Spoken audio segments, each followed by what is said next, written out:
Public safety is actually under challenge, and the idea of such a challenge is actually dividing the political left. Good morning, ladies and gentlemen. This is another declaration of truth from your host, Terry A. Hurlbut. To challenge the very notion of public safety, of an institution called police, which guarantees safety for everyone, has become fashionable on the left. In some elements always had that fashion, but once that attitude was fashionable with almost as many anarcho-capitalists as leftists. And it was, but for totally different reasons. Anarcho-capitalists feel that those having the most to lose to criminals should pay the most, or shoulder the entire burden. But leftists have an entirely different motive. They want nothing and no one safe from them. Public safety to them is an inherently oppressive concept. But this does not apply to every leftist, as you will soon see. I'm going to go into a very fascinating debate that a certain journalist, still on the left, raised. But first, I do want to shout out to the prime sponsor of this channel, which is Conservative News and Views. Link in the description. Be sure to check out the awesome CNAV Store. Scroll down near the bottom for that link. Lots of great merchandise there. Especially his t-shirt that I have chosen for today, which quotes Plato as saying, "No one is more hated than he who speaks the truth." And today I'm going to reintroduce you to a Plato from the left. Obviously, I do not and cannot agree with all or even most of what he says, but on this issue he and I are in full accord. One more thing. If you like what you're about to hear, you can like this video. You can also click the bell icon to get a notice every time I come out with a new one. In fact, do you see the new icon, the heart shape with the US dollar sign in it? That's the super thanks icon. If you really want to keep these videos coming, click that and leave me a tip. Any currency will do, so long as it's legal tender. First, some history of the concept of public safety. Some kind of public safety has been a feature of cities since humans began building cities. But the usual public safety providers were either the military or a private militia. Possibly the first municipal public safety force were a cadre of municipal slaves in ancient Athens. They carried rods, and the city tasked them with crowd control at public functions. Athens called them the rhabdukoi, the rod bearers. Not only has the name stuck, but police officers ever since have carried some kind of rod as a symbol of authority, like the Roman lictors that served as magisterial escorts, or as a weapon. Police, as we know them today, began in Paris in 1667 under King Louis XIV. Yep, that's the one, the Sun King. The one who said, "L'État c'est moi," or in English, "I am the state." The French coined the word police from the Greek politia, from the word P-O-L-I-S, pronounced police, and it means a city. The custom spread over the ensuing decades to other countries in Europe.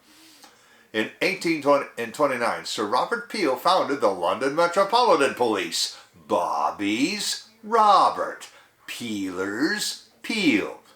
Public safety in the United States began with local sheriffs and federal marshals, especially in the expanding West. As cities grew, they established police departments.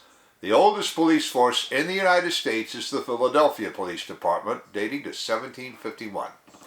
But police have always had opposition wherever established. This opposition usually comes from the notion that police selectively enforce the law and selectively target certain groups. But opposition tends to decline when people perceive that they have equal opportunity. And opportunity requires an ordered society to be worth having. In general, those who have something worth stealing and perceive themselves as targets welcome any public safety measures. But those who do not have anything worth stealing don't care.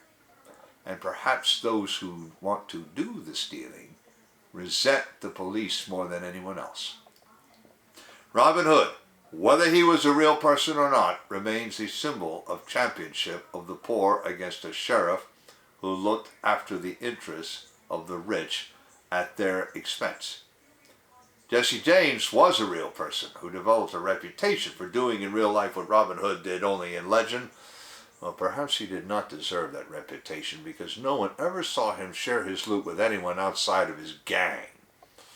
Nevertheless, as opportunity arises for more people, people appreciate measures for public safety and regard police as their friends. And now the debate. Yesterday, a liberal journalist, one of the original Twitter Files journalists, defended the concept of public safety on Twitter.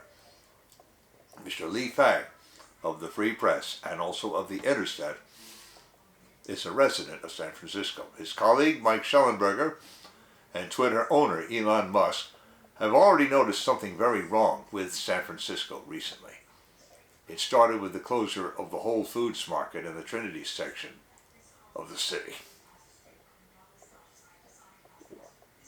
I have links in the description to 11 tweets in all from Lee Fang and others who contended with him or with still others.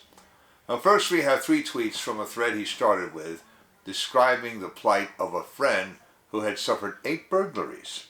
Quote, I have a friend in San Francisco whose home under renovation and construction has been burglarized 8 times recently. They steal tools, appliances, washers, dryers, whatever. Cops literally won't do anything.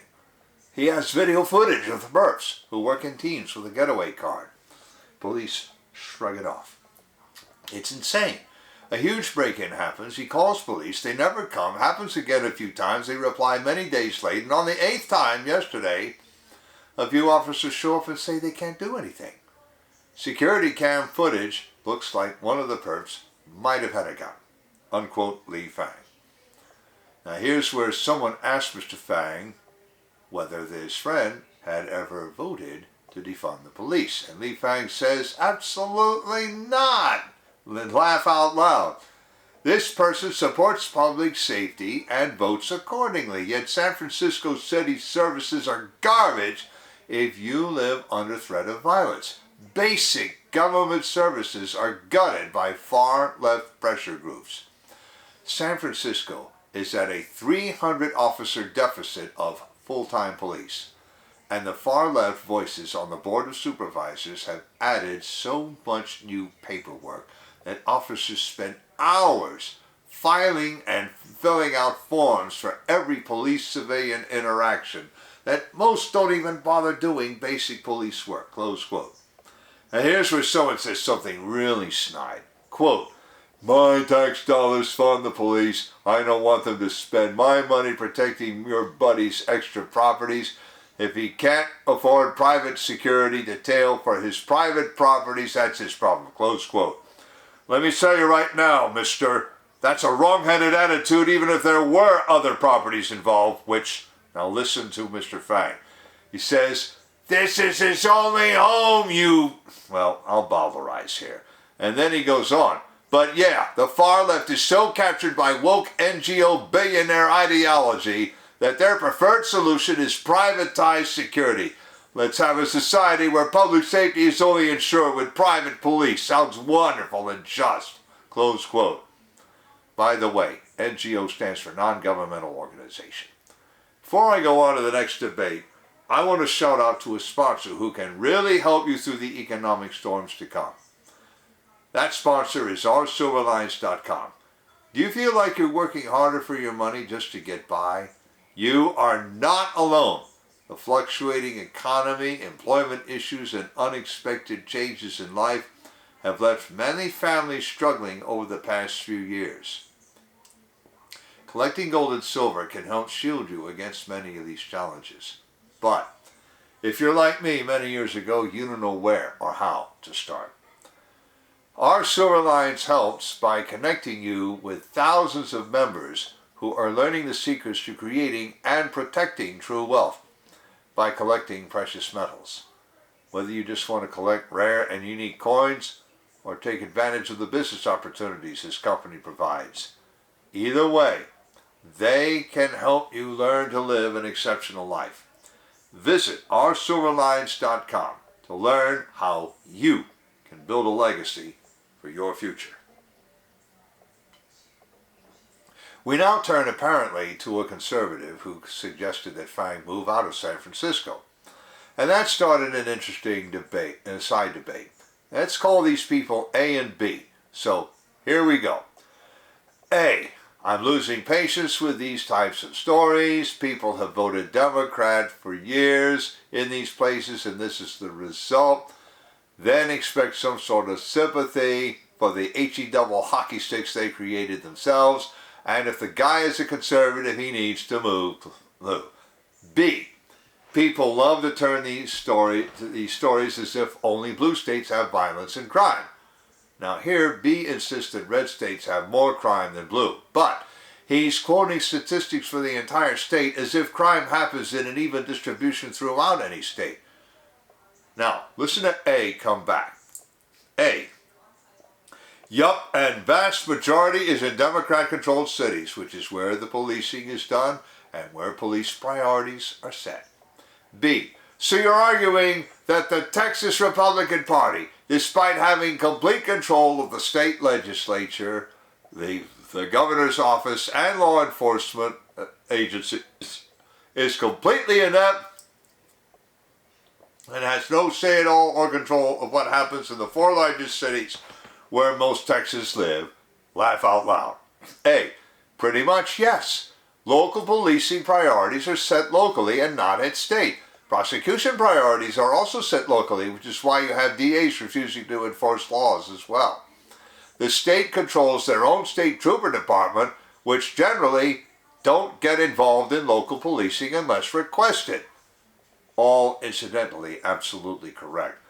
Because A is not saying that the Texas Republican Party is inept, but he is saying that neither the Texas Rangers nor the Texas Department of Public Safety nor even the Texas State Guard have any say at all or control of what happens in Dallas, Houston, San Antonio, or even the city of Austin.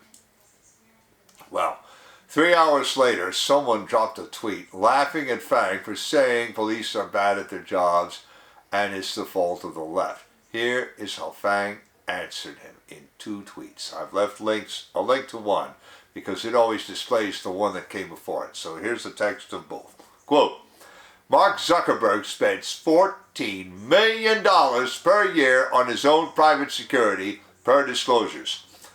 His lobby group, FWD.US, finances woke idiots like this, waging defund the police class war.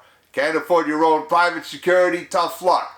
Would any of the billionaires funding the dozens of defund the police NGOs and woke media outlets around the country accept no safety for themselves? How about they give up their private security guards the second they call for destroying public safety for the rest of us? Another user who didn't know Lee Fang's reputation dropped this thread, thinking to dispute him. Quote, this guy is a jerk and an idiot who deals in vibes rather than data. In this thread, he blames the left wing for the fact that his friend's house is burglarized and police do nothing about it. So here is some data. Both before and after the 2020 protests and both before and after Chesa Boudin's election, San Francisco police left between 84 and 96% of burglaries unsolved. This data is from the San Francisco Police Department. And contrary to lazy takes by reactionary reporters, this is hardly unique to San Francisco. According to the FBI, prior to the 2020 protests, American police left about 86% of burglaries unsolved. This data is from the FBI. It took me less than 2 minutes to find these data. Close quote. Mr. Fang replied, and again I quote, another data point. You work at a foundation endowed by your ultra-wealthy Goldman Sachs executive father, which pays your salary while you engage in class war against adequate public safety for people who lack any level of your privilege. Anytime someone brings up public safety, you get these trolls smearing you as fascist, reactionary, on and on and on. The U.S. still has very low levels of active policing compared to most social democracies in Europe. A low crime clearance rate in San Francisco doesn't justify the continued crisis. These cherry-picked stats David cites are meant to justify the misery and inaction. Every family getting attacked, robbed, shot, whatever, deserves safety and responsive police. A just society means high-quality health care, education, housing, and public safety. Well, let's see for yourselves what this illustrates. Now, never mind how you get quality health care, proper education, and safe and affordable housing. That's a debate for another time. I have my ideas, Mr. Fang has his, and I extend to him an invitation to talk about it, because I think he at least has a good heart. The important thing is, Mr. Fang represents that part of the political left that still understands and values public safety. But now an increasing part of the left wants nothing to do with public safety. And why? Because a thief is an irregular wealth redistribution agent and a murderer is an irregular population thinner. Mr. Fang, like his colleague Mr. Schellenberger, still values public safety and can understand those who don't. And they don't understand him either. They actually think he's a conservative when he is not. Nor will they understand when everyone else moves out, except the criminals. Links in the description of the article, to those 11 tweets I described, to my Declarations of Truth Twitter account, and to Conservative News and Views. I've also left links to the awesome CNAV Store, and to oursilverlines.com, as I also mentioned. You know already about how to like a video, turn on notifications, and leave a tip. On the end screen, I'm going to leave a subscribe link to my channel, links to the Twitter Files playlist, and to my most recent video about what is happening in and to San Francisco. This is Terry A. Hurlbut delivering another declaration of truth and reminding you to let the truth set you free.